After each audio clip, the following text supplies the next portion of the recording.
बिस्मिल्लाहिर्रहमानिर्रहीम, अस्सलाम वालेकुम।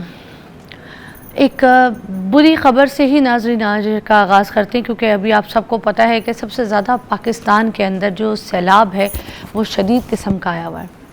पाकिस्तान के जो 3 दरिया हैं ना, जिसमें चेनाब, सतलुज और रावी, इन तीनों में बहुत ही ऊँचे दर्जे के सैलाब जो है ना नाज़रीन वो आए हुए हैं।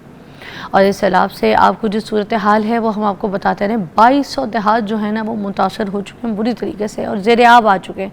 इसमें पानी बुरी तरीके से जो है ना जगहों में भर चुका है। 20 लाख जो लोग हैं जिनकी फसलें हैं वो तबाह हो चुकी हैं, तबाह हो चुके हैं। नकल मकानी करनी लगी है, जो लोग हैं वो सारे घर छोड़ छोड़ के आगे जा रहे हैं। 33 मतलब 33 लोग जो है ना उनकी अमवात भी हो चुकी है। और इसके अलावा जो नुकसानात हैं उनमें फसलें तबाह होने की वजह से वो तो नुकसान आप देख रहे हैं वो हुआ ही हुआ है, मगर साथ में वो जो बहुत से ऐसे जो जानवर हैं, मवेशी हैं, वो भी हलाक हो गए। और इतनी तेज़ी से सैलाब आया कि उन जानवरों को जौन सा बचाने के लिए या कहीं सेफ़ जगह पे मुंतकिल करने के लिए उनको मौका नहीं मिल सका। देखिए, बहुत मुश्किलों से अगर किसी की जान बचाई गई तो वो इंसान ही है। और इसमें जो मैं एक ऐसे इदारे हैं जो कि मुझे लगता है उनकी तारीफ़ करना बनती है, जो रेस्क्यू करने में लगे रहे, जिन्होंने बहुत मेहनत करके उन लोगों को बचाने में अहम किरदार अदा किया कि हमारे यहाँ जो अमवात हैं नाज़रीन वो बहुत कम हो गई। ठीक है, वैसे जितनी भी हुई है मगर यह है कि अभी तक बहुत हद तक कंट्रोल भी किया गया है। अच्छा, ये जो चेनाब के बारे में बताऊँ, चेनाब के अंदर एक सबसे ज़्यादा जो नुकसानात हुए हैं वो दरियाए चेनाब की वजह से हुए हैं। दरियाए चेनाब में 10 लाख से भी ज़्यादा जो उसका एक रेला है ना वो इंडिया की तरफ से छोड़ा गया था।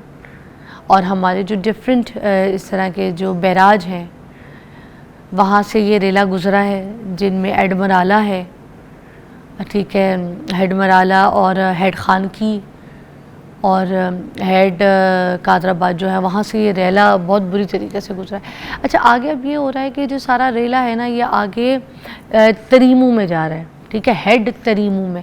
अब ये वहाँ पे जाके ना इकट्ठा होगा और फिर ये जो पंजनत है ना उसके मुकाम पे इकट्ठा हो जाएगा और फिर उसके बाद ये पानी दरिया सिंध में भी जाएगा। फिर ये जो इतना बड़ा रेला जो है ना दरिया सिंध में से गुजरेगा और ये आगे सिंध की तरफ पहुंच रहा है। आगे क्या इंतज़ामात किए जा रहे हैं गवर्नमेंट की तरफ से, हमारे इदारों की तरफ से, वो भी आज उसके बारे में डिटेल हम पूछेंगे और ये सारा इस चीज़ के बारे में भी बात करेंगे कि जो सूरत हाल है। सैयद शाह साहब हैं हमारे साथ, तैयब शाह साहब, तो उनसे हम बात करेंगे। हमारे साथ डायरेक्टर NDA में हैं तो हमारे साथ मौजूद हैं, उनसे बात करते हैं। अस्सलाम वालेकुम। जी अस्सलाम वालेकुम। हाँ जी, एक बार नाम अपना पूरा ज़रा सही से क्लियर कर दीजिएगा। तैयब शाह, मैं सही कह रही हूँ आपका नाम? जी एग्जैक्टली, मेरा नाम डॉक्टर तैयब शाह। ओके जी डॉक्टर साहब, मुझे ये बताइएगा सबसे पहले तो कि ये जो अभी जो रेला है, जो इतना बड़ा रेला है, एक सैलाब का इतना बड़ा रेला आया कि जो 2200 जो लोग हैं वो ज़ेर आब आ चुके हैं, ठीक है, देहात जो हैं वो ज़ेर आब आ चुके हैं। इसके बारे में आपको क्या लगता है, क्या क्या इन जो इक़दामात हैं वो क्या करने पड़े हमें और कौन से ऐसे नुकसानात हैं जो अभी तक हमारे हो चुके हैं, उस पर डिटेल पे आप ज़रा गुफ्तगू कीजिएगा। जी मैं इसकी कंप्लीट जेनेसिस एक्सप्लेन करूँगा। अभी राइट नाउ हम मूनसून के 9वें स्पेल में दाखिल हो चुके हैं, यानी इसका ये मतलब है कि अभी और बारिशों का सिलसिला पाकिस्तान के इन रीजन्स में शुमाल मशरक़ी पंजाब में दोबारा आज से दाखिल हो चुका है। और ये सिर्फ पंजाब के शुमाल मशरक़ी पंजाब और आज़ाद जम्मू कश्मीर में ही नहीं बल्कि जो अपर कैचमेंट एरियाज जिसमें इंडिया का हिमाचल प्रदेश है, उत्तराखंड, हरियाणा और Indian Punjab and south Indian illegally occupied Jammu, इन रीजन्स में भी शिद्दत से बारिशें आज से शुरू होंगी और अगले 3 दिन तक ये बारिशों का इम्पैक्ट काफ़ी ज़्यादा रहेगा। विच मीन्स के खुदा न खास्ता जो रिवर के फ्लोज हैं चेनाब, रावी और सतलुज में, वो आने वाले दिनों में हम देख रहे हैं कि पाकिस्तान की तरफ चाहे चेनाब के ऊपर मराला और रावी के ऊपर जसर या सतलुज के ऊपर जो गंडा सिंह वाला है, इसमें भी ये एक्सपेक्टेड है कि फ्लोज में दोबारा इंक्रीज हो। राइट नाउ जैसा आपने बताया कि अराउंड 2 मिलियन लोग इफेक्टेड हैं, जबकि अराउंड तकरीबन 6 लाख लोगों को हमने एवेक्यूएट करके सेफ प्लेसेस पे दाखिल कर दिया, ट्रांसफर कर दिया। सेकेंडली इसके अलावा राइट नाउ चूंकि चिनाब जो है, चिनाब रिवर, ये 26 अगस्त को इसने पीक पकड़ी थी मराला पे अराउंड 10,70,000 क्यूसेक का, जिसने काफी इफेक्ट किया सियालकोट को, गुजरात को। देन ये नीचे मराला से खानकी की तरफ गया और खानकी में इसने गुजरावाला रीजन को काफी ज्यादा इफेक्ट किया। And then from Qadirabad to Khanki, Khanki में हाफजाबाद का रीजन और चिन्योर का रीजन। देन एंड अभी ये जो करंटली हम ये जो मराला से जो ये रावी में इंटर हुआ है, ये इस वक्त ट्रिमू के मकाम पे जाके, जहां पर जंग का डिस्ट्रिक्ट आता है, वहां पे अभी राइट नाउ 5 लाख क्यूसेक तक का रेला वहां से गुजर रहा है। और इसके साथ साथ अभी हम एक्सपेक्ट कर रहे हैं कि ये रेला जो चिनाब का है, ये डाउन स्ट्रीम नीचे जाएगा और जो रावी का सिस्टम के साथ ये मर्ज करेगा, जहाँ पे हमारे डिस्ट्रिक्ट खानकी आता है। रावी की अगर बात की जाए तो रावी में भी चूंकि ये चाहे चिनाब है, रावी है और सतलेज है, इनके अपर कैचमेंट एरियाज जो है वो कंट्रोल करती है इंडियन गवर्नमेंट। अच्छा डॉक्टर साहब रावी से हम कंटिन्यू करेंगे, ठीक है, मजीद एक ब्रेक।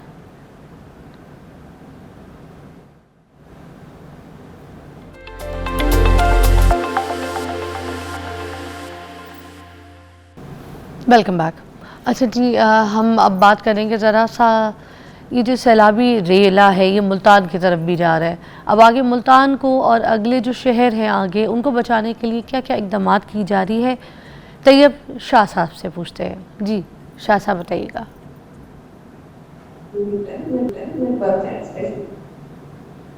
जी जी तैयब साहब, वो जी मेरी आवाज आ रही है? जी जी राइट नाउ ऐसा एक्सप्लेन कि चिनाब पे ये इस वक्त ट्रिमू के मकाम पर ये सैलाबी रेला रवाना है और ट्रिमू के मकाम पर तकरीबन 5 लाख क्यूसेक का पानी इस वक्त गुजर रहा है और एक्सपेक्ट किया जा रहा है कि इसके बहाव में और इजाफा होगा। चूंकि ट्रिमू से नीचे चले जाएगा तो it will merge with the water of Ravi, जो कि सिडनई का एक हेड सिडनई है। हेड सिडनई में भी इस वक्त अराउंड 72,000 तकरीबन पानी का फ्लो है रावी का। लेकिन हम ये एक्सपेक्ट कर रहे हैं कि ये जब रावी का सिस्टम के साथ चिनाब का सिस्टम मर्ज करेगा, जो कि खानेवाल का डिस्ट्रिक्ट लगता है, तो खानेवाल के डिस्ट्रिक्ट पे तकरीबन इसका फ्लो में मजीद इजाफा होगा, जो कि एक्सेप्शनली हाई फ्लड होगा। And then it will enter होगा मुल्तान में। अब मुल्तान में जब ये इंटर होगा तो ये 2 दरियाओं के पानी को इसके अंदर मर्ज होगा। एंड थर्ड भी है एक दरिया जो कि दरियाए झेलम है, लेकिन अल्हम्दुलिल्लाह दरियाए झेलम का फ्लो इतना इंक्रीज नहीं है। तो मुल्तान में हमने प्री आइडेंटिफाइड कुछ ब्रीचिंग सेक्शंस रखे हुए हैं कि खुदा न खास्ता अगर फ्लो अपनी कैपेसिटी से ज़्यादा एक्सीड कर जाए तो वो ब्रीचिंग सेक्शंस जहाँ से हम पानी को डाइवर्ट कर सकें, ताकि खुदा न खास्ता जो एक हेड मोहम्मद वाला जो ब्रिज है, अगर वहाँ की डिज़ाइन कैपेसिटी से ज़्यादा फ्लो हो तो वो एक कंट्रोल्ड ब्रीचिंग साइट है। देन एक और ब्रीचिंग साइट जो मुल्तान के साउथ पे रखी हुई है वो शेर शाह ब्रिज है। लेकिन हमारी एक्सपेक्टेशन ये है कि इंशाल्लाह ताला थ्रू कंट्रोल्ड फ्लड मैनेजमेंट, चूंकि हमने चिनाब के ऊपर ऑलरेडी 2 ब्रीचिंग करवा चुके थे, एक ब्रीच जो हमने चेन्योर ब्रिज के पास की और एक हाफजाबाद मंडी बाउद्दीन में हमने एक किया ब्रीच करके इसके फ्लो को रिड्यूस किया। एंड सेकंड जो हमने कंट्रोल ब्रीचिंग जो कि रिवाज bridge near the Chiniot and जंग डिस्ट्रिक्ट के वहां पे करके पानी के फ्लो को रोका। अभी ये एक्सपेक्टेड है कि ये त्रिमू से तो गुजर जाएगा और मुल्तान में खुदा न खास्ता अगर ये जरूरत पड़ी कि कंट्रोल ब्रीचिंग के थ्रू फ्लड को रेगुलेट और फ्लड की इंटेंसिटी को रिड्यूस किया जाए, तो वो भी प्री आइडेंटिफाइड ब्रीचिंग साइट्स हैं। हमारा गवर्नमेंट का सबसे मेजर जो फोकस है वो जानी नुकसान को कम से कम करें, और हम एक क्लस्टर अप्रोच पे चल रहे हैं जिसमें सबसे पहले है कि मिनिमम ह्यूमन लॉस, उसके बाद सेकंड ये है कि हेल्थ एंड हाइजीन सबसे इंपॉर्टेंट हमारी प्रेफरेंस है। हेल्थ एंड हाइजीन के बाद बताइएगा डॉक्टर साहब मुझे ये बताइएगा, ये जो अभी जितने भी बंद तोड़े गए हैं, ठीक है, जिन इलाकों में, क्या ये दरिया का ही इलाका था जहाँ पे पानी निकाला गया है, या फिर ये प्रॉपर देहात थे जिनकी तरफ पानी को डाइवर्ट किया गया है? क्योंकि कुछ लोग तो कच्चे के इलाके में भी फसलें लगाकर बैठे होते हैं, तो क्या सिर्फ ये कच्चे के इलाके में पानी छोड़ा गया था या फिर उससे आगे भी? मैडम, ये जो आइडेंटिफाइड ब्रीचिंग साइट्स होती हैं, इसके लिए भी एक पूरा एक बोर्ड होता है जिसके अंदर प्रोविंशियल इरिगेशन डिपार्टमेंट्स भी होते हैं। इसके अलावा कंसर्न प्रोविंशियल जो गवर्नमेंट के नुमाइंदे, वहाँ के representative of the provincial government, साथ इसमें पाकिस्तान आर्मी की भी इंजीनियरिंग ब्रिगेड के भी रिप्रेजेंटेटिव होते हैं। और ये जो ब्रीचिंग साइट्स होती हैं ये काफ़ी प्री आइडेंटिफाइड हुई होती हैं, और ये ब्रीचिंग साइट्स नॉर्मली उन एरियाज में ही होती हैं जहाँ मतलब पहले से ही डिसाइड हुआ होता है। एग्जैक्टली और मैडम वहाँ पे मैक्सिमम लॉस को कंट्रोल किया जाए कि खुदा ना खास्ता, फॉर एग्जांपल अगर ये हाफजाबाद और चिन्योट में जिस रीजन में ज़्यादा पॉपुलेशन है, अर्बन सेंटर्स हैं, या वो रीजन जहाँ पे खुदा ना खास्ता पानी के फ्लो से बहुत बड़ा नुकसान हो चुका हो, उसको बचाने के लिए ऐसे एरियाज की तरफ कंट्रोल ब्रीचिंग नॉर्मली की जाती है जहाँ से human loss, infrastructure loss, agriculture loss सबसे कम और रिड्यूस्ड हो। नॉर्मली मैडम ये इरीगेशन प्लेन्स होते हैं, एग्रीकल्चर के वो एरियाज होते हैं जहाँ पे पॉपुलेशन कम से कम हो, और सेकेंडली अर्बन सेंटर और कोई बिल्ट इन्वायरमेंट कम हो, और ये प्री आइडेंटिफाइड होते हैं। और इसमें मगर डॉक्टर साहब अब ये जो हम मुल्तान की अगर बात करें तो आगे फिर मुल्तान को बचाने के लिए कहा यह जा रहा है कि वहाँ पे भी बंद तोड़े जाएंगे, तोड़े जा रहे हैं, तो अब उस हिसाब से अगर हम देखें तो कौन कौन से इलाके हैं अगर आप बता सकें? जी मैडम, मुल्तान के नॉर्थ पे बेसिकली एक हेड मोहम्मद वाला है, and then towards its south Sher Shah bridge है। लेकिन हमारी अभी एक्सपेक्टेड है कि इंशाल्लाह फ्लड की, क्योंकि रेगुलेट अल्हम्दुलिल्लाह अच्छा मैनेजमेंट की वजह से फ्लड की इंटेंसिटी राइट नाउ, चूँकि मैंने जैसे कहा कि 5 लाख क्यूसेक तक ये गुजर रहा है, और हमारी एक्सपेक्टेशन से अगर ये 8 लाख भी गुजर जाए तो मुल्तान में ब्रीचिंग की ज़रूरत नहीं पड़ेगी। इसके बाद जो इम्पोर्टेंट जगह है दैट इज़ बेसिकली खानेवाल, क्योंकि खानेवाल पे ये खानेवाल पे रावी और मिलता है चिनाब, और जहाँ पे चूँकि रावी सिस्टम में भी इस वक्त हाई फ्लडिंग है। जैसे कि रावी ने स्टार्ट किया जसर से बलोकी में, शादरा में, और शादरा की पीक लाहौर से होते हुए ये इस वक्त बलोकी में है, जो कि साहिवाल का रीजन और टोबा टैक्सिंग का रीजन है। इस वक्त बलोकी से पीक फ्लड गुजर चुका है जो कि 2,40,000 क्यूसेक का था, और अब ये हेड सिदनई के पास जो कि खानेवाल का रीजन है, यानी खानेवाल रीजन के पास भी इस वक्त तकरीबन 70,000 क्यूसेक का रेला है। और हम एक्सपेक्ट कर रहे हैं कि कल शाम तक सिदनई के मकाम पर चिनाब का पानी त्रिमूर से गुजर के और रावी का पानी सिदनई और खानेवाल के पास मर्ज करेगा, जहाँ पे खुदा न खास्ता बैक वाटर इफेक्ट हो सकता है। मतलब ये कि चिनाब का पानी का फ्लो ये बैक वाटर इफेक्ट क्या होता है, देखने वालों को भी मुझे भी समझाइएगा। जी मैडम, जब दो पानी आपस में मर्ज कर रहे हैं और एक की डिस्चार्ज ज़्यादा हो, जिस तरीके से मैं बता रहा हूँ कि ये 6 से 6.5 या 7 लाख क्यूसेक भी हम एक्सपेक्ट कर रहे हैं कि ये चिनाब का पानी जब रावी के पानी से मिलेगा, जबकि रावी का पानी हम एक्सपेक्ट कर रहे हैं तकरीबन 1 लाख क्यूसेक का। तो 1 लाख क्यूसेक के पानी का flow as compare to 7 lakh cusec के डिस्चार्ज से काफ़ी कम है। तो वहाँ पे जो खानेवाल का रीजन है उस पर जोर पड़ेगा और फ्लड रिटेन करेगा, यानी खानेवाल वाले रीजन में चूंकि चिनाब का पानी की फ्लो की इंक्रीज होने की वजह से जो रावी का पानी है उसमें लैग आ जाएगा। लैग आने का मतलब ये हुआ कि उस रीजन में पानी कुछ देर के लिए रिटेन करेगा, और ये बैक वाटर इफेक्ट है, यानी कि चिनाब का पानी रावी के पानी को नीचे जाने से थोड़ा सा उसमें रेजिस्टेंस क्रिएट करेगा। ये सिर्फ इस रीजन पे नहीं आएगा, आगे चूंकि सुतलिज का पानी जहाँ पे पंजनत का मकाम है बहावलपुर पे, उच्च शरीफ और अहमदपुर ईस्ट के पास, चूंकि सुतलिज के पानी में भी इस वक्त हाई फ्लो है, और एक्सपेक्ट किया जा रहा है कि सुतलिज के पानी में फ्लो हाई ही रहेगा, क्योंकि हिमाचल प्रदेश में बहुत शिद्दत से बारिशें हो रही हैं और इंडियन पंजाब में। जो सतलुज का पानी है ये कसूर से इंटर होता है गंडा सिंह वाला में, और नीचे ये विहाड़ी से गुजरता है, पाकपतन से गुजरता है और बहावल नगर पे आता है। देन ये बहावलपुर में मिलता है with the water of Chenab, Ravi और सबके साथ एक मिल के पंचनद बनता है, जहाँ पे river Beas, river Sutlej, river Ravi, river Chenab और रिवर झेलम, 5 के 5 दरिया, सवाई मासवाई इंडस की, ये सारे मिल के 5 दरिया बहावलपुर पे मिलते हैं। अब बहावलपुर के मकाम पर हम ये देख रहे हैं कि चूंकि इस वक्त ये जो पानी है गंडा सिंह वाला से सुलेमान की और सुलेमान की से ये इस वक्त हेड इस्लाम की तरफ जा रहा है। तो आज से 3 से 4 दिन बाद यानी 4 सितंबर को हम या 5 सितंबर की सुबह हम ये एक्सपेक्ट कर रहे हैं कि जब ये सारा पानी चेनाब का, रावी का और सतलुज का पानी बहावलपुर की तरफ आएगा, तो वहां पे बहावलपुर का पानी भी हम एक्सपेक्ट कर रहे हैं 1.5 लाख क्यूसेक का सतलुज से आएगा और तकरीबन 7.5 लाख तक ये पानी या 7-7.5 लाख का पानी जो है चेनाब रिवर, जिसके अंदर रावी का रिवर शामिल हो चुका होगा। अगेन वहां पे भी एक बैक वाटर इफेक्ट हो सकता है जिसकी वजह से एक रेजिस्टेंस क्रिएट होगी, तो हमारे बहावलपुर के रीजन में भी खुदा ना खास्ता पानी कुछ देर के लिए रिटेन करे। इसके बाद मैडम ये बहावलपुर से नीचे आएगा और कोट मिथन के मकाम राजनपुर पे इंडस का वाटर भी पाकिस्तान के डिफरेंट और वाटर्स के साथ मर्ज करेगा। अब इंडस का वाटर जब मर्ज करेगा तो इंडस में भी एक स्पेसिफिक फ्लो आ रहा है, तो तकरीबन हमारे पास 8 लाख 8.5 लाख क्यूसेक के अंदर, जो कि 5 दरिया का पानी ऑलरेडी, जिसमें छठा इंडस दरिया जब शामिल होगा तो वहां पे भी हम ये एक्सपेक्ट कर रहे हैं कि 2 लाख तकरीबन इंडस का वाटर जब ये शामिल होगा तो कोट मिठन राजनपुर के ऊपर तकरीबन ये 10 लाख क्यूसेक का ब्रेला बनेगा। अच्छा, मुझे इधर भी इस पे भी जरा रोशनी डालें, जो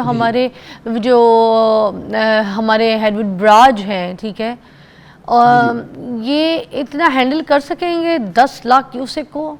यू थिंक सो? मैडम चूंकि गुड्डू बैराज पहला बैराज है जो कि सिंध की तरफ इंटर होगा, अभी तक डिजाइन कैपेसिटी जैसे ट्रीमू की 8.65 थी, अल्हम्दुलिल्लाह वी आर एक्सपेक्टिंग 8.65 चेनाब का पानी उससे गुजर जाएगा, बाकी दरियाओं से भी इंशाल्लाह गुजरेगा। पंचनद के मकाम पे मैडम जहां पे खुदा ना खास्ता कैपेसिटी एक्सीड कर जाए वहां पे कंट्रोल ब्रीचिंग आइडेंटिफाइड एरियाज हमारी उनके पास मौजूद हैं, रिस्पॉन्डर्स के पास। लेकिन गुड्डू के मकाम पे मैडम ये जब रहीम यार खान से गुजरेगा तो it will enter into Sindh, और सिंध में हम ये एक्सपेक्ट कर रहे हैं कि 6 सितंबर या 7 सितंबर की सुबह ये कम्युलेटिव सारा पानी जब सिंध में गुजरेगा तो इसने तकरीबन 10 लाख क्यूसेक या इससे लगभग आगे पीछे ये सिंध में जब दाखिल होगा तो ये गुड्डू के मकाम पर गुड्डू हेडवर्ड में गुड्डू बैराज जो है, तो गुड्डू बैराज जो है उसकी कैपेसिटी इतनी है डॉक्टर साहब? मैडम 12 लाख क्यूसेक है, यानी 1.2 मिलियन उसकी डिस्चार्ज कैपेसिटी है, और हम एक्सपेक्ट कर रहे हैं कि गुड्डू से ये बासानी गुजरेगा। लेकिन यहाँ पे एक बात ज़ेरे गौर है कि फ्लड अगर डिजाइन कैपेसिटी ऑफ हेडवर्क से या बैराज से गुजर जाए, दैट डजंट मीन कि ये लो लाइंग एरियाज को इफेक्ट नहीं करेगा। अभी भी जिस तरीके से कादराबाद से भी चिनाब से ये गुजरा है या खानकी से गुजरा है, लेकिन इसने काफी इफेक्ट किया लो लाइंग रीजन्स में, क्योंकि फ्लड प्लेन्स में भी काफी अब हमारी सेटलमेंट्स मौजूद हैं, और काफी हमारे रिवर प्लेन्स के ऊपर भी चूंकि डिफरेंट सेटलमेंट्स है तो वहां के जो सेटलमेंट्स होती हैं वो डूबती हैं, और हम ये भी एक्सपेक्ट कर रहे हैं कि जब ये शाह साहब कुछ चीज़ें ना सुनने में आ रही है हमारे कि डाउन स्ट्रीम हो गई, मिड स्ट्रीम हो गई, ठीक है, और अप स्ट्रीम जो दरियाओं का है, इसका क्या हिसाब होता है? ये तो सुनने में आ रहा है मगर हमें समझ नहीं आ रही है, what is this up stream down stream? Madam for instance मैं स्टार्ट करता हूँ बिल्कुल पाकिस्तान के स्टार्ट के जो हेडवर्क्स हैं, जैसे फॉर इंस्टेंस मैं स्टार्ट करूंगा सतलुज रिवर सतलुज जो कि पाकिस्तान का आखिरी मशरकी दरिया है, जो कि कसूर के पास है, से इंटर होता है पाकिस्तान में। ये इस पाकिस्तान में जब हमारे पाकिस्तान में इंटर होता है, जो पहला हेडवर्क या पहला जो ये स्टेशन है जहां से हम ये पानी पाकिस्तान में दाखिल होता है, दैट इज गंडा सिंह वाला हेडवर्क। अब इस गंडा सिंह वाला में जो इंडिया की तरफ से पाकिस्तान में पानी दाखिल होगा वो हमारे लिए इनफ्लो है, यानी अपस्ट्रीम गंडा सिंह वाला से जो इंडिया से हेडवर्क में इंटर हो रहा है, तो इसको हम अपस्ट्रीम कहते हैं। जब ये इस हेडवर्क से नीचे गुजर जाएगा तो वो डाउनस्ट्रीम पानी है, यानी अपस्ट्रीम वो है जो कि उस बैराज से इनफ्लो है, एंड आउट फ्लो जो है वो बेसिकली इसका डाउन स्ट्रीम पानी कहलाता है। यहाँ पे कुछ इंपॉर्टेंट चीजें जो मैं आपको एक्सप्लेन करना चाहूँ जो कि इंपॉर्टेंट है फ्लड को अंडरस्टैंडिंग में। पाकिस्तान में फॉर इंस्टेंस सतलुज है, तो सतलुज का जितना भी अपस्ट्रीम पानी है वो पानी सारा इंडिया से आएगा, वो पानी के ऊपर डायरेक्ट पाकिस्तान का कोई कंट्रोल नहीं होगा। अब सतलुज रिवर, जिस तरह मैंने आपको बताया कि ये कसूर डिस्ट्रिक्ट है, अब इस कसूर डिस्ट्रिक्ट के बिल्कुल साथ फिरोजपुर डिस्ट्रिक्ट इंडिया का लगता है जो कि इंडियन पंजाब का रीजन है। अब फिरोजपुर के ऊपर एक और इनका हेडवर्क है जो कि हुसैन वाला, और इसके ऊपर मैडम एक और हेडवर्क है हरेके, और उसके ऊपर दो रिवर्स इकट्ठे मर्ज होते हैं। यानी पाकिस्तान के सतलुज में भी जो पानी आएगा वो दरियाए ब्यास और सतलुज का कंबाइंड पानी नीचे आके पाकिस्तान में सतलुज में एंटर होगा। अच्छा शाह इंडस वाटर ट्रीटी साहब, अब मुझे ये भी बता दीजिए कि जो हमारे कच्चे के इलाके में आके बैठ जाते हैं, अपने मकान बना लेते हैं, वहाँ पे फसलें तो चले उगाते ही हैं, मगर अपने मकान, अपने बच्चे, मवेशी, माल सब कुछ वहाँ पे सेटल हो जाते हैं। अब उनको रोकने के लिए क्या किया जा रहा है एनडीएमए की तरफ से, उनको हटाने के लिए सिचुएशन में क्या काम किया जा रहा है? जी मैडम, इसमें सबसे बड़ा जो initiative at a national level जो फेडरल गवर्नमेंट ले रही है, जिसमें national disaster management authority is playing a pivotal role, वो ये है कि हम फ्लड प्लेन्स की आइडेंटिफिकेशन कर रहे हैं। यानी फ्लड प्लेन्स का ये मुराद कि वो रास्ते जो कि दरिया का हक है, उसको हम राइट ऑफ द रिवर भी कहते हैं, या रिवर की एक्चुअल प्लेन्स, तो वो आइडेंटिफिकेशन और demarcation of the flood plains number 1 ये एक इंपॉर्टेंट इनिशिएटिव है जिसमें एनडीएमए ने अपनी support to the provincial governments and also support to the other departments, क्योंकि फ्लड प्लेन की आइडेंटिफिकेशन एनडीएमए के साथ साथ सबसे ज्यादा इसमें important role federal flood commission का है। फेडरल फ्लड कमीशन जो है वो फ्लड प्लेन्स की आइडेंटिफिकेशन एट फेडरल लेवल करती है, और प्रोविंशियल इरिगेशन डिपार्टमेंट जो है वो फ्लड प्लेन्स की आइडेंटिफिकेशन एट प्रोविंशियल लेवल करती है। एट नेशनल लेवल चूंकि एनडीएमए के पास अल्हम्दुलिल्लाह ये टेक्नोलॉजी मौजूद है कि वो डिफरेंट रिमोट सेंसिंग और सैटेलाइट के डेटा के थ्रू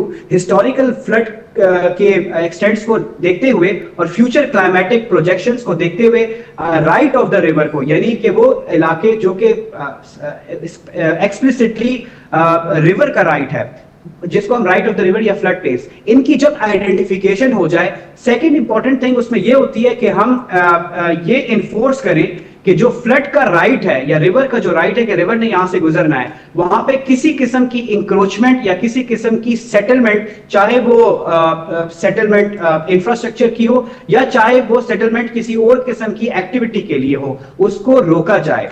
चूंकि एनडीएमए इसमें गाइडेंस प्रोवाइड कर सकता है एट फेडरल लेवल, एनडीएमए इसमें स्ट्रेटेजिक गाइडेंस और कंसर्न डिपार्टमेंट्स को आइडेंटिफिकेशन ऑफ फ्लड प्लेन्स के लिए, लेकिन एट प्रोविंशियल लेवल ये provincial irrigation. Thank you so much, बहुत बहुत शुक्रिया। इस सेगमेंट का हमारा वक्त ख़त्म होता है, बहुत इन्फॉर्मेशन देने का, और हम सिर्फ ये दुआ करेंगे कि अभी जो हालात हैं सैलाब की वजह से वो सब जल्द जल्द जो है ना हाथ में काबू में आ सकें, क्योंकि अभी हालात बहुत सिचुएशन ख़राब है। दुआ कीजिएगा। एक ब्रेक के बाद मिलते हैं।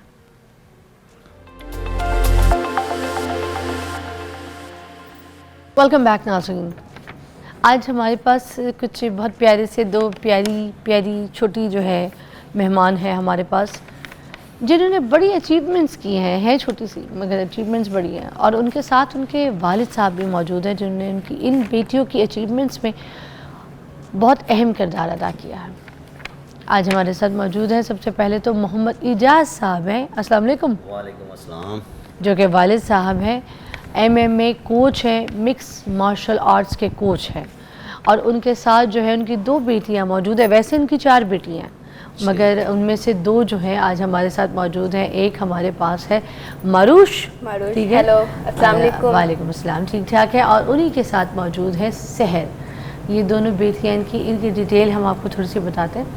इन्होंने जियो जित्सु जो है ना, एक कराटे की मार्शल आर्ट की जो कराटे होते हैं ना, उसकी एक फॉर्म है, उसके अंदर इन्होंने गोल्ड मेडल्स जो हैं वो हासिल किए हैं। इसके अलावा वुमिनम एक वो भी इसी तरह के मार्शल आर्ट की एक किस्म है, वियतनामी तो उसमें भी इन्होंने गोल्ड मेडल हासिल किए, इन दोनों बहनों ने, ठीक है।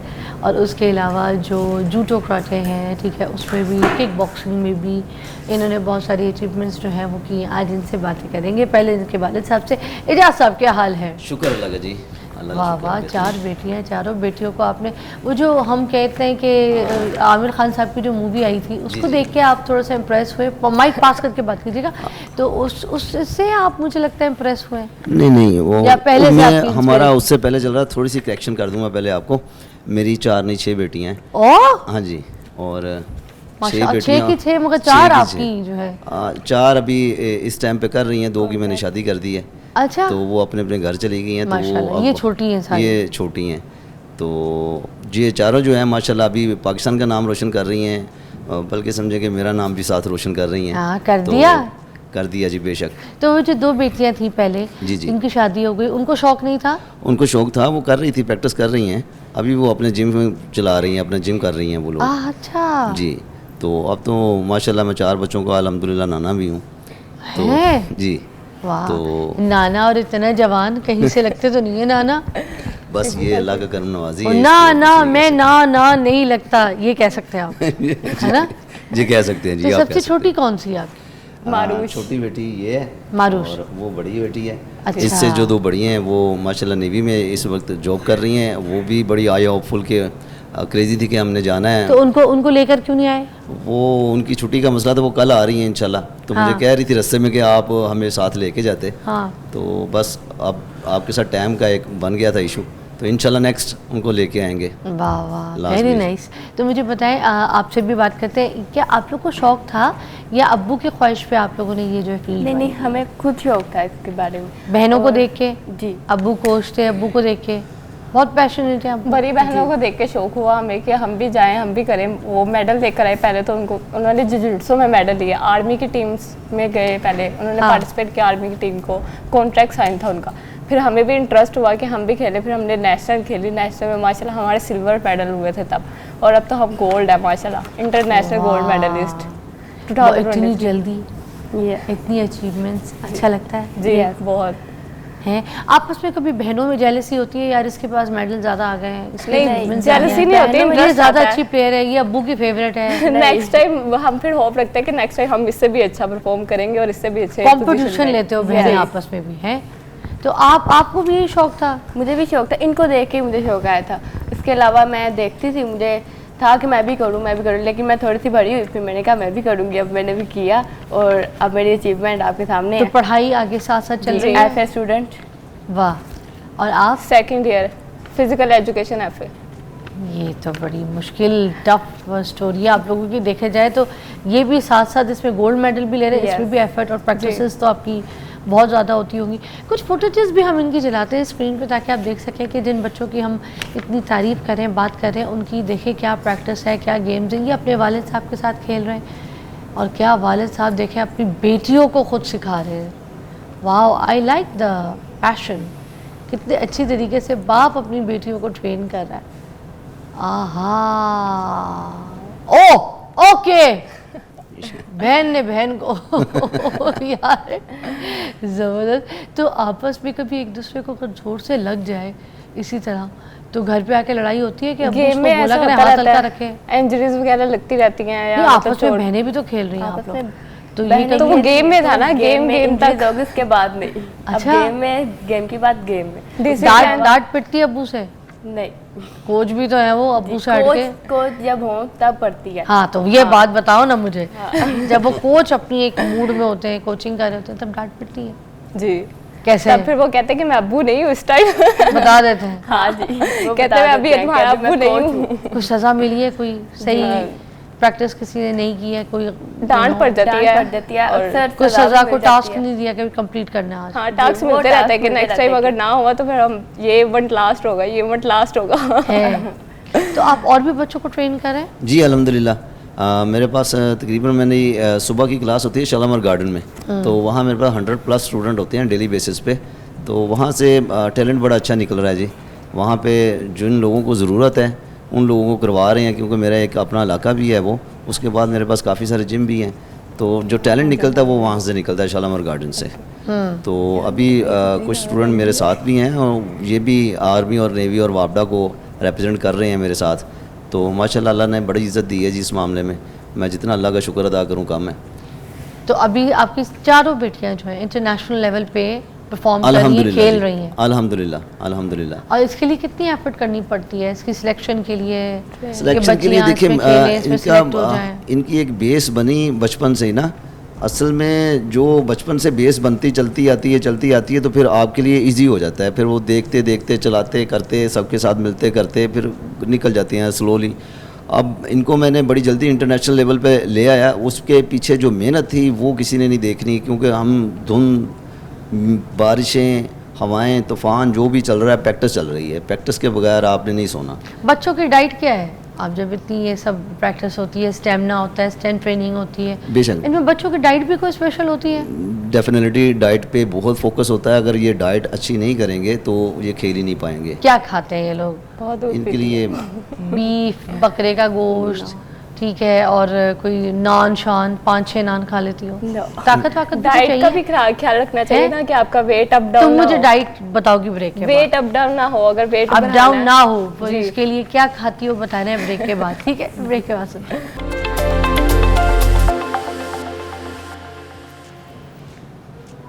Welcome back. एजाज साहब की बेटी हमारे साथ मौजूद है, तो क्यों ना हम यहाँ पे कुछ एक्टिविटीज़ भी आपको करके दिखाएं कि बच्चे जो हैं किस तरीके से परफॉर्म करते हैं। क्या दिखाना चाहेंगे? कुछ थोड़ा सा मेरे ऑडियंस के लिए भी। एक दो टेक्निक्स आप कर दें। आ जाए इधर आ जाए। जो लड़कियों के लिए मोस्ट इम्पोर्टेंट होता ओके, ये दिमाग में रखिएगा कैमरा उस तरफ है तो फेसिंग उस तरफ रखनी है, बैक नहीं करनी, ठीक है? हाँ, कैमरे ये है, वो है, ये है, आपने अपनी बैक नहीं रखनी, ठीक है? इस तरफ फेसिंग रखनी है। ओके गर्ल्स, चले जी, बोलते भी जाए साथ साथ बताते भी जाए। क्या कर रही है अभी? अगर लड़की ने हाथ पकड़ लिया ना तो किक करके हाथ ग्रिप कर, ये ओके। और ये पीछे ओह बस। हाथ वाथ वो तो नहीं लगा कुछ? तुम्हें चोट वोट तुम लोग को बिल्कुल नहीं लगती है? ये बचाते कैसे हो तुम? और अपनी बहन पे ऐसे जुल्म करते हुए तुम्हें तकलीफ नहीं होती? तुम्हें लगी नहीं, ये सेल्फ डिफेंस की टेक्निक्स होती हैं और वर्ल्ड में इसके टीम्स बनाई जाती हैं। हाँ। टेक्निक जो बेस्ट तरीके से परफॉर्म करता है, जो बेस्ट टेक्निक होती है, फिर उसी पे वो। आप समझो इसने हाथ पकड़ा है, बदला नहीं। हाँ ठीक है। यार इतनी जोर का फेंका, मेरा खुद दिल निकल गया। चले जी, अब तुमने हाथ पकड़ना, अब ये तुम्हें बताइए ऐसे वो लड़के फेंकेगी तुम्हें।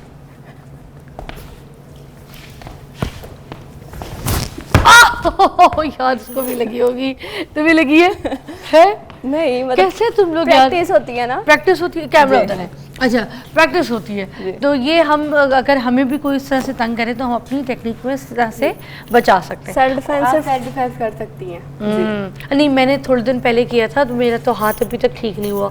वो आई थी तो वो ऐसे मुझे सिखा गई कि उन्होंने मेरा हाथ असल में मोड़ दिया, तो वो अभी तक ना फ्लाइंग मूवमेंट पे ही है। ये सब प्रैक्टिस से होता है, आप में फिटनेस होती है, बॉडी मूव वगैरह ये सब, और इसलिए ये होता है। अच्छा, और कोई ऐसे एक्शंस वगैरह जो मैं आपको कुछ लगता है कि जो अटैक होते हैं ऐसे सेल्फ डिफेंस के चाकू लिए? वगैरह लेकर आए तो या पीछे अच्छा। से पकड़ ले या कोई, पीछे से कोई पकड़ ले। हाँ, तो उसके फिर? अटैक्स वगैरह लॉक करके सामने को नुकसान भी दोबारा पहुंचाना दिखाएगा, है। क्लोज पे भी हम दिखाएं किस तरह ऊपर पकड़ा से किसी ने? अपने बाजू हाँ।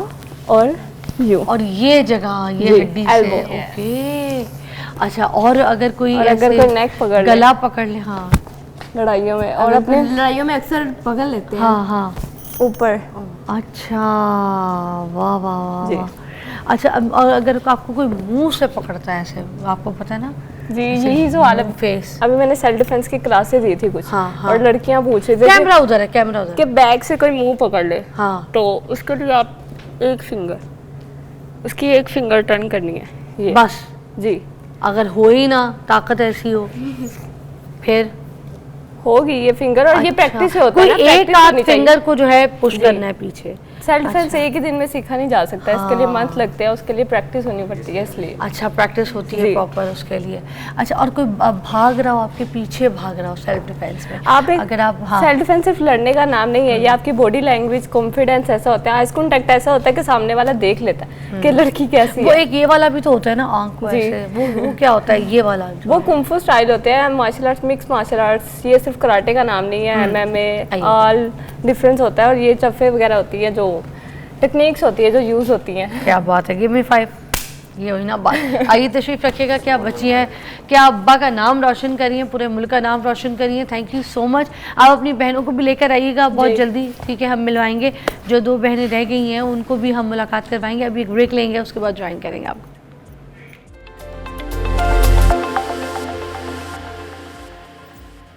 Welcome back watching morning with Fiza. नाज़रीन, एक तो आज एक हमारी बहुत अच्छी मेहमान है, उनकी आज हैप्पी टू यू है और बहुत हमें प्यारी है, इसलिए हमने आज उनसे ख़ास उनके घर से जो है ना अपनी दावत को तैयार करवाया। हमने कहा जिसकी बर्थडे होती है वो घर से खाना लेकर आता है और उसके बाद हम सब के साथ मिल के बैठ के जो है ना वो खाना भी खाता है। तो साथ हम उनके साथ केक काटेंगे और आज हम आपको बताएंगे कि बर्थडे किसकी है। मगर बर्थडे के साथ साथ मैं ये बता दूँ कि आज उनके साथ हमने कोई टॉपिक भी डिज़ाइन किया है जो कि ख़ास आप लोगों के लिए। जिस तरीके का मौसम है, बारिशी मौसम है और हर वक्त आपको ये सुनने में देता है कि यहाँ पे जो है ना तूफ़ानी बारिश हो रही है, इधर मौसम ख़राब है, तो खुश्क मौसम भी है, इसकी वजह से बाल रूखे हो जाते हैं, बाल टूटना शुरू हो जाते हैं, कुछ स्किन की एलर्जीज़ होती हैं। इसके ऊपर आज हम टॉपिक पे बात करेंगे, लाइव कॉल्स भी आपकी अटेंड करेंगे, बहुत से ज़बरदस्त नुस्खे जो हैं, टोटके जो हैं वो तैयार करके लाएंगे अपनी रिसर्च के हिसाब से, हमारे पास मौजूद है। नहीं मराओ, अच्छा जी, आ जाए जी, उठाए भाई, कैमरा खोले।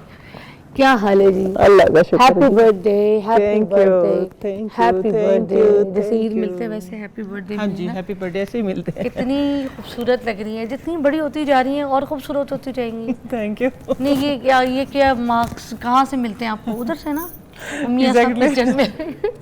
मियाँ साहब किचन में, एक मिनट किचन में दिखा दे मियाँ आपको साहब। देख-देख के मियाँ सोच साहब रहे से क्या करवा रही है अपनी बर्थडे वाले दिन की शक्ल दिखाया, कैमरा फैन करके इनको दिखाया। हाय हाय। हमने लाइव दिखा दिया आपको। ये जो है ना ये अपनी बेगम के इश्क में क्या क्या कर रहे होते हैं। और आज तो बर्थडे है, सुबह से आपके पीछे पीछे होंगे ऐसे ऐसे। हाँ जी, अल्हम्दुलिल्लाह। आज जी Thank you, बैठिएगा। thank you ये so सुबह सुबह much। लड़ाई क्या कर रहे थे बैठ के? तुम जाओ पहले, गाड़ी पे सारा सामान खड़ा है, मैं नीचे बैठूंगा। क्या करते हैं? अच्छा जी, छोटी छोटी नोक जोक जो है ना ये हसीन ये होती तो है, चलती रिश्ते रहती है। खूबसूरत बनाती है। हाँ, happy birthday. Thank you so much. आज ही कॉल्स कीजिएगा तो आज जो नुस्खे पूछेंगे तो बर्थडे पे विश कीजिएगा नईमा जी को।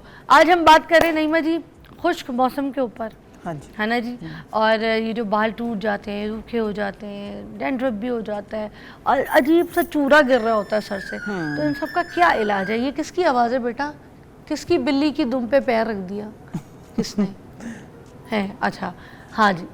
असल में ये फ़िज़ा कि जिस तरह का मौसम, तो बस ये कि सबके लिए दुआ है कि अल्लाह ताला ये नागहानी आफतें होती हैं, ठीक है, अल्लाह ताला इनसे बचाया। जिस तरह के सैलाब और ये मौसम, बारिशें रुकी नहीं रही हैं उसकी वजह से कि ह्यूमिडिटी ज़्यादा है, इन लोग नहाते भी नहीं हैं। और फिर दूसरा ये कि बालों में, पूरी स्किन की एलर्जी हो रही है, बालों का मॉइस्चर ख़त्म हो रहा है, ख़त्म नहीं हो रहा, बाल जुड़ रहे हैं। वो एक अजीब सा कहते हैं ना कि घुम्मस का एक मौसम हुआ है। तो उसमें ये है कि आप लोगों को एक तो फुर्सत भी नहीं है अपने आप को देखने की, संवारने की, कुछ भी। लेकिन ये कि फिर जो मैंने देखा है, क्योंकि मेरे अपने साथ हुआ, मेरे देखने वालों में, सुनने वालों में, सब में ये हुआ कि बाल जो हैं अंदर ही अंदर टूटना शुरू हो गए हैं। तो मैं ये था कि आपको पता है कि मैं सारे किचन से ही सारी मेरी रेमेडीज़ होती हैं, नेचर से सारी रेमेडीज़ होती है, मेरी रिसर्च है।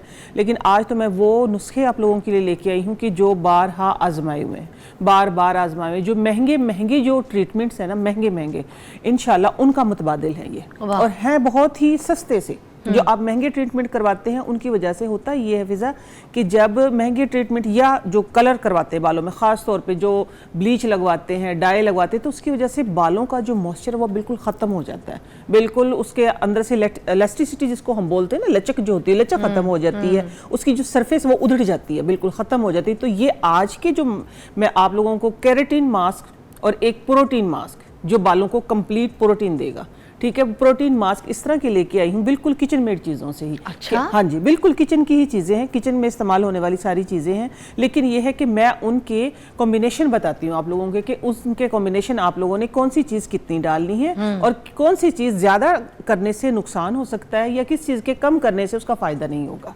तो ये, अच्छा। हाँ जी, तो ये है, ये मेरी रिसर्च है, इसी के ऊपर मैं सारा काम करती हूँ और यही फिर आप लोगों की खिदमत में लेके और आप लोगों की खिदमत में लेके हाजिर होती अच्छा, हूँ। कुछ लोग ये समझते हैं कि हमारा स्कैल्प जो है ना वो कमज़ोर हो गया है, जिसकी वजह से बालों में ब्रेकेज बहुत आती है, तो उसका ये क्या है, ये वजह है या फिर सिर्फ बाल टूटता है? नहीं, जो मतलब देखिए वो हेयर फॉल है, जिनका स्कैल्प वीक हो जाता है ना वो हेयर फॉल होता है, क्योंकि जब जड़ें हैं वो इतनी कमज़ोर हो जाती हैं कि फिर लोग करते क्या कि चंपी शुरू कर देते हैं, कि बाल झड़ रहे हैं चंपी शुरू कर देते हैं। वो जो स्कैल्प है हमारा वो इतना वीक हो चुका होता है। ये सिर्फ ये नहीं कि स्कैल्प वीक हो गया तो वो सिर्फ जस्ट स्कैल्प हमारी सिर्फ ऑयलिंग ना करने की वजह से या हमने बालों की केयर नहीं की, नहीं, बालों की केयर नहीं, वो अंदर की केयर से होता है। ठीक है, जब हमारा अंदर वीक होता है, हमारा इम्यून ठीक नहीं होता है, मतलब जब हमारा बालों की नशोनुमा आपके अंदर की ग़िज़ा से अंदर की ग़िज़ा से है। अंदर की ग़िज़ा 70% है और हमारी जो केयर है वो हमारी 30% है। अच्छा, तो नईमा जी 70% एक और चीज़, बाल जो रूखा जब होता है, आपको पता है जब टूटता है, दो मुंह भी हो जाता है, तो डैमेजेस ज़्यादा बालों में दिखाई देते, तो शाइन वाइन ग्लॉसिंग कुछ नहीं। पहले देखे ना कितने अच्छे लगते थे। मेरी अपनी बड़ी बहन के बाल, उसके बड़े सिल्की बाल, वो नहा के निकलती थी तो हल्का सा धूप में बैठती थी, बाल सुखा के आती थी तो उसके शाइन होते थे बालों में। शाइनी, अब शाइन ख़त्म हो गई बालों में। शाइन इसलिए ख़त्म हो गई कि वो जब अपने बहन की जो बात आप कर रही है ना, उस दौर में फिर भी कुछ ना कुछ नेचुरल चीज़ें थी।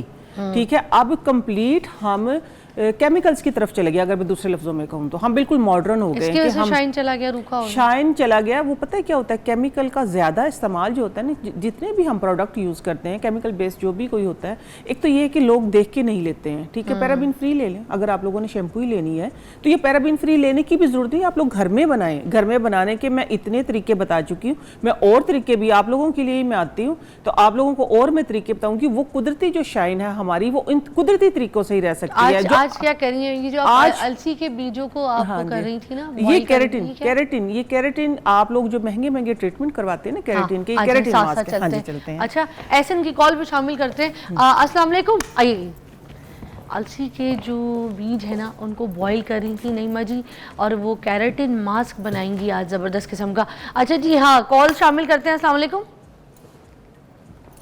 ड्रॉप हो गई कॉल कर सकते हैं, पूछ सकते हैं बालों के बारे में। अच्छा, मुझे ये होता है कि लड़के भी बेचारे ना आजकल रूखे बालों के जैसे गंजे होते जा रहे हैं, और उनके रिश्ते क्या होंगे? लड़कियां भी सबसे पहले इसमें जो हमारा लाइफस्टाइल चेंज हो गया है ना, लाइफस्टाइल जो चेंज हो गया उसकी वजह से कि हम अपनी केयर नहीं करते हैं, सिर्फ हम मैं केयर आपको करते बताऊं, हैं। मुझे भाइयों के भी सर गंजे नहीं चाहिए, मुझे लड़के प्यारे प्यारे बाल वाले जो सर उनके स्टाइलिंग वो अच्छे लगते हैं। आपके पिछले शो में मैं बता के गई थी, एक मैंने बनाया है स्पेशल, मैंने भी बनाया, आप लोग खुद भी बना सकते हैं, हलीला बलीला आमला।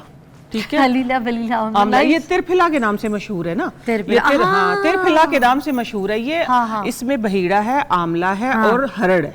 ठीक है, इनका हरड़ का और जो वो आमला भी साफ करके उसकी भी गुठली निकालनी पड़ती है, जो हरड़ होती है उसका भी छिलका होता है, बहीड़ा का भी होता है। तो ये बराबर मिकदार में अपने बराबर रेशो में लेने हैं, क्योंकि बाज़ लोग बताते हैं कि वो हरड़ थोड़ी सी कम कर देते हैं, लेकिन मैं बराबर मिकदार में मैंने डालती हूँ और अल्हम्दुलिल्लाह उसका बहुत अच्छा फ़ायदा है। लेकिन मैंने उसमें इजाफी जो चीज़ डाली है वो डाली है, उसके अंदर सफ़ेद ज़ीरा है और कलवंजी है और साथ में आंबा हल्दी है। ठीक है, ज़ीरा क्या काम करेगी? ज़ीरा, ये सारी चीज़ें मैं बताती हूँ, सारी चीज़ें हमारे इम्यून को बूस्ट करेंगी, हमारे इम्यून को स्ट्रॉन्ग करेंगी।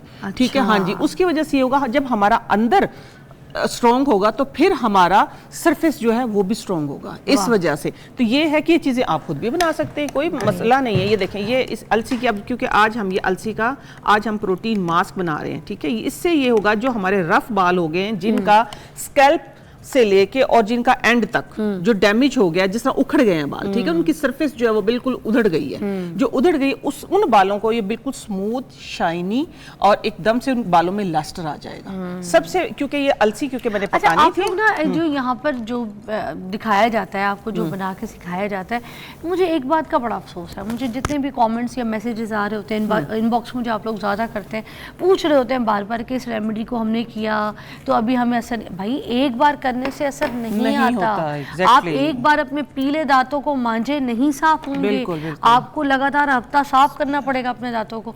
उसी तरह से अब अपने बालों का, अपने स्किन का जो हम यहाँ पे नुस्खा, जो चीज़ें आपको रेमेडीज बताते हैं उसको आप इस्तेमाल करें ना अपनी जिंदगी जिस तरीके से बताते हैं। अगर हफ्ते में आपको एक बार कहा है तो हर हफ्ते इस्तेमाल करके देखें, और हर रेमेडी को 3 महीने का टाइम दिया करें, महीना भी नहीं, 3 महीने। आप वाकई देखें फर्क आपके चेहरे पे, बालों में, आपकी सेहत में नजर आएगा। ऐसे ही है ना? एग्जैक्टली, बिल्कुल सही कह रही हैं एक आप। बार खा लेते एक पक्की बार- बना के कहते हैं यार सुबह हम ठीक हो जाए। सुबह कैसे ठीक हो?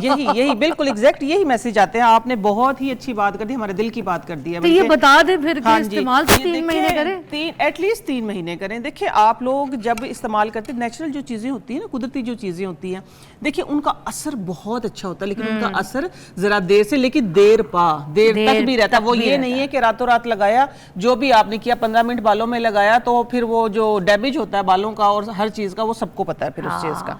और ठीक ये है, भी जो देखिए। मास्क है ना, ये एक बार से फर्क नहीं देगा। एक बार लगाएं, बालों की नशोनुमा के लिए, चीजों के लिए ये शाइन तो देगा, हफ्ते में मगर आप जितने- लगाना शुरू करें। अगर आप लोगों ने अपने बाल हेल्दी करने हैं तो आप लोगों ने इसको, अगर बाल ठीक हैं और फिर आप चाहते हैं कि बाल हेल्दी हो जाएं, तो फिर हफ्ते में एक बार, ठीक है, लाज़मी। अगर बाल लाजमी 3 महीने तक, ठीक है। हाँ जी। और अगर आपके बाल बहुत डैमेज है तो आप 2 से 3 बार इसको लगा सकते हैं, लेकिन मस्ट लगाना है तो फिर ही फर्क पड़ेगा, अदरवाइज फर्क नहीं पड़ेगा। ठीक है, एक दफा में वो फिजा ने तो बहुत अच्छी पहले ही बात कर दी है। ठीक है, ये स्ट्रेनर भी मैं जरा इस तरह का लेके आई हूँ। देखिए ये मैंने केला था, केला मैश किया है, ठीक है। इसके अंदर फिर हम इसको दोबारा अगेन स्ट्रेन, ये गरम गरम अलसी की जेल जिस तरह मैंने ये छान ली है इसके अंदर, ठीक हो गया। हाँ, ये रूखे हुए और जो डैमेज बाल होते हैं उनके लिए, ठीक हो गया। हाँ जी, ये अलसी की जेल आ गई इसके अंदर, ये अलसी की, अच्छा ये वो मास्क बना रही हूँ मैं कि जिसको आप अपनी ड्राई स्किन के ऊपर भी यूज कर सकते हैं। चेहरे सिर्फ पे? हाँ जी, चेहरे पे बिल्कुल, आप अपने चेहरे पे भी आप इसको इस्तेमाल कर सकते हैं और साथ में आप लोग इसको अपने बालों पे भी इस्तेमाल कर सकते हैं। ठीक है, ये वो वाला मास्क है। साथ में ये आ गया है इसके अंदर कैस्टर ऑयल, और साथ में मैंने इसके अंदर विटामिन ई ऑयल, दोनों चीजें मैंने इसमें शामिल की हुई हैं। ठीक है, तकरीबन 1 कप के बराबर ये हमारे पास अलसी की जेल है, 1 केला है इसके अंदर। अच्छा, गर्म ही डाल दिया, ठीक है। ये मैं आप लोगों को स्पेशल इसीलिए दिखा रही हूँ कि मैंने गर्म डाल के दिखाया, आप लोग डाल सकते हैं इसको। अब मैंने इसके अंदर ये डाला है 1 टेबल स्पून कैस्टर ऑयल और विटामिन ई ऑयल, दोनों शामिल हैं, दोनों मैंने मिक्स किए हुए हैं। ठीक है, हाँ जी। इसके अंदर अब अगली जो चीज़ जाएगी, वो आप कोई भी एसेंशियल ऑयल डालना चाहें। देखिए मेरे पास रोजमेरी का ऑयल है, ठीक है, रोजमेरी का ऑयल है स्पेशल, ये स्मेल करके देखिए। हाँ, इससे केले की खुशबू भी खत्म हो जाएगी। वैसे कैस्टर ऑयल से भी हो जाती है, कैस्टर ऑयल मगर इससे और अच्छी हो जाएगी। एसेंशियल ऑयल आप अपनी पसंद का कोई भी डाल सकते हैं, ठीक है। ये वो मास्क, ब्रेक लेते हैं, जब तक आप इसको फेंट लीजिएगा, इसको विस्क करते हैं, फिर हाँ हम जी। एक रिपीट और हम आपको दोबारा बता देंगे क्या किया। ठीक है, ठीक है, ब्रेक।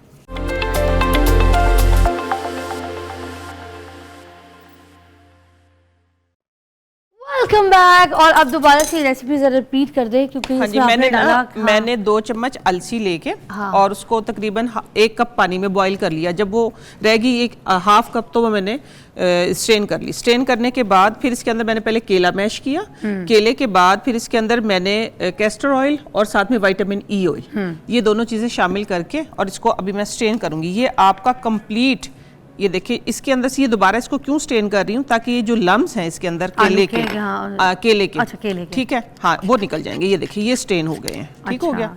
हाँ जी, इसको हम अभी करेंगे। अभी दूसरे, ये आपके बालों को, जिस तरह मैंने बताया ना कि जो ड्राई डैमेज वाले, ये देखिए सारे इसके लम्स जो हैं वो निकल गए हैं। इसको हम इधर रख देते हैं एक साइड पे। और ये केराटिन मास्क है बालों के ये केराटिन मास्क है, ठीक है।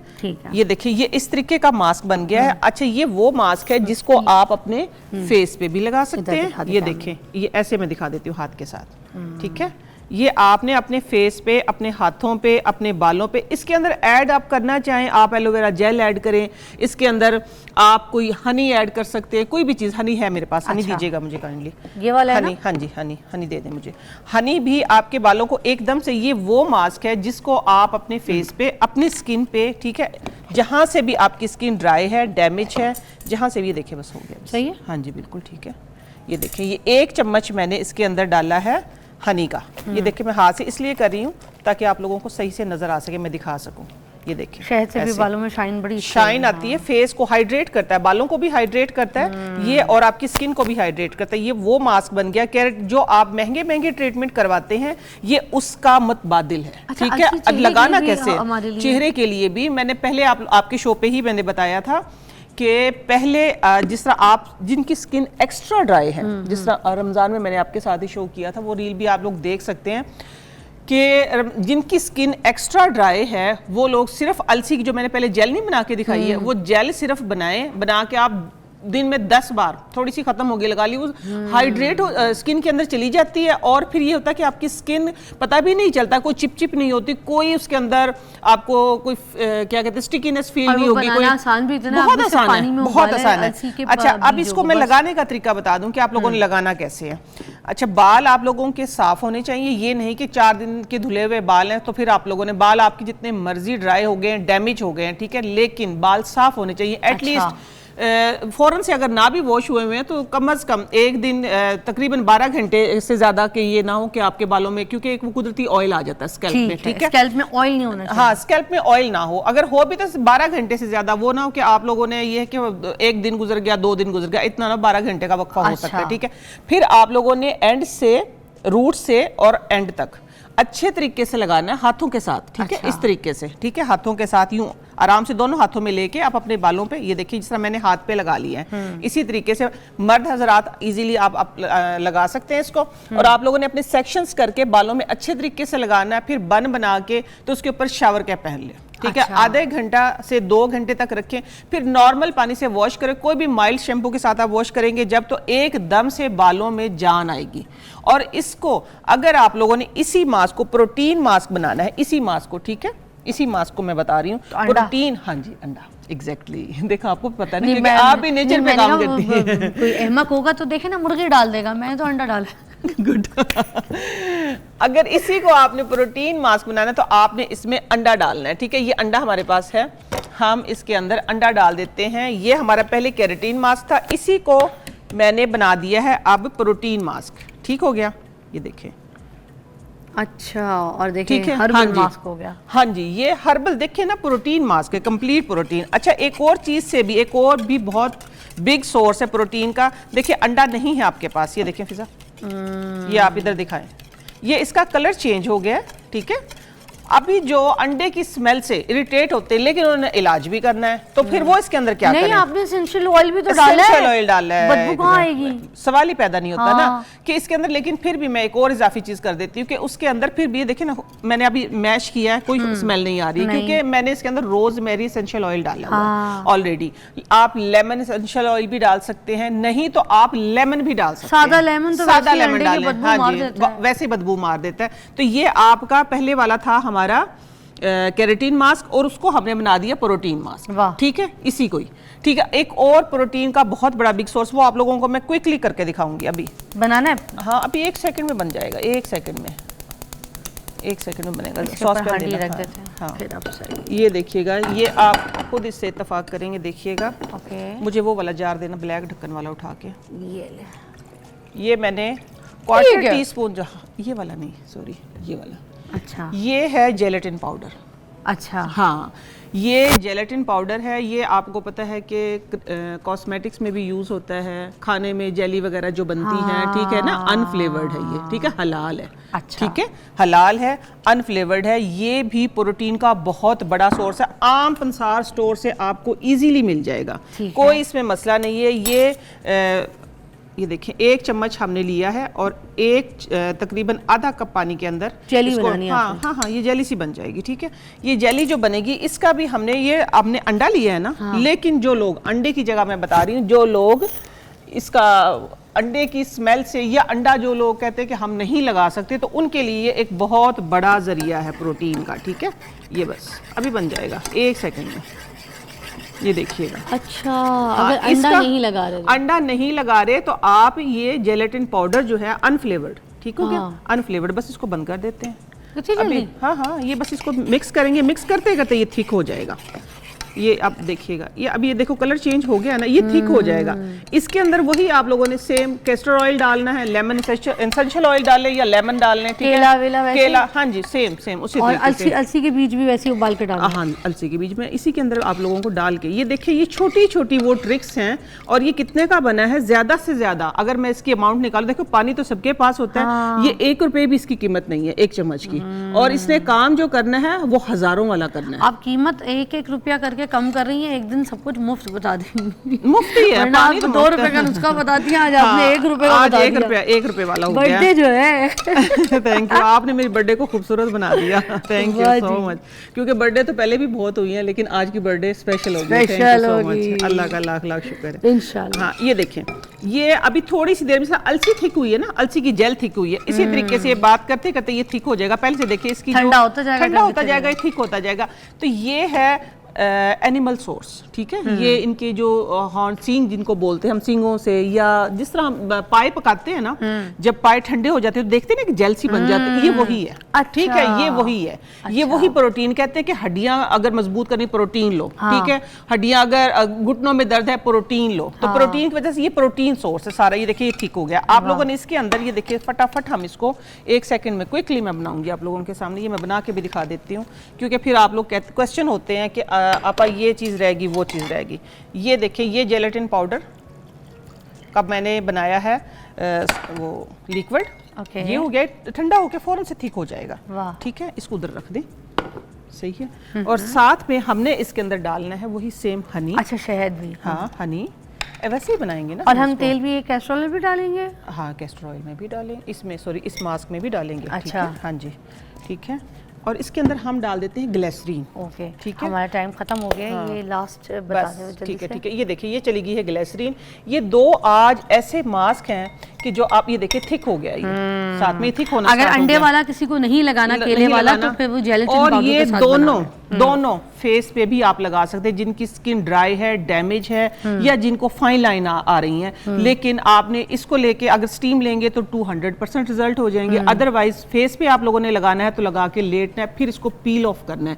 ये एक्चुअली पील ऑफ मास्क बन गया है। ठीक है, ये देखिए ये इस तरह का थिक हो गया। अगर आप दिखा सके, लो मैं दिखा देती हूँ।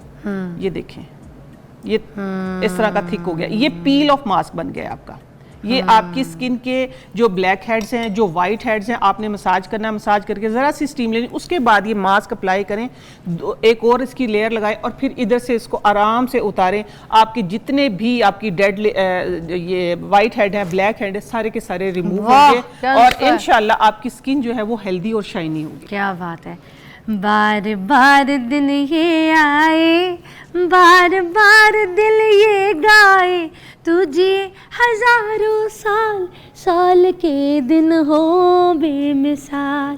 Happy birthday to you, happy birthday to you. Thank you.